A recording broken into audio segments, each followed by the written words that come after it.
पृथ्वीराज चौहान अपने समय का धरती के ऊपर यानी संसार में सबसे वीर शासक था। उसके तुल्य और कोई शासक इतना वीर नहीं था जितना कि पृथ्वीराज चौहान।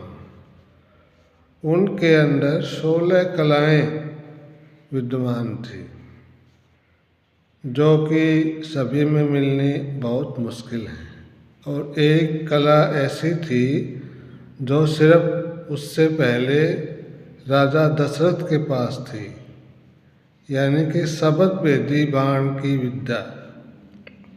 आवाज़ सुन करके तीर चलाने की विद्या सिर्फ 2 राजाओं के पास हुई है, राजा दशरथ और दूसरी पृथ्वीराज चौहान के पास थी।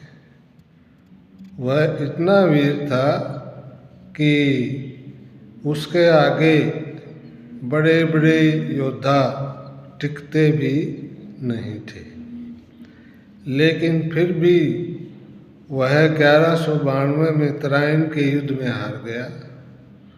और वामपंथी इतिहासकार लिखते हैं कि राजा जयचंद जो उसी के परिवार का था, उसने मोहम्मद गौरी को बुलाया था और उसको हरवाया था।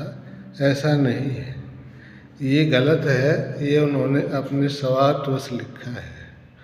दरअसल बात ये थी कि जिसकी दरगाह अब अजमेर में बनी हुई है, चिश्ती की दरगाह, उन्होंने इनको हरवाया था। वो यहीं पे रहता था और सारी भेद जानकारी लेकर के उसने गौरी को अवगत करवा दिया और तराइन के युद्ध में वो मौजूद था, दूसरे युद्ध में वो मौजूद था। और उसने ही जब वो पकड़ा गया पृथ्वीराज चौहान, तो उसी ने ये घोषणा की थी कि राय पिथौरा को पकड़ लिया गया है, यानी पृथ्वीराज चौहान को राय पिथौरा भी कहते थे।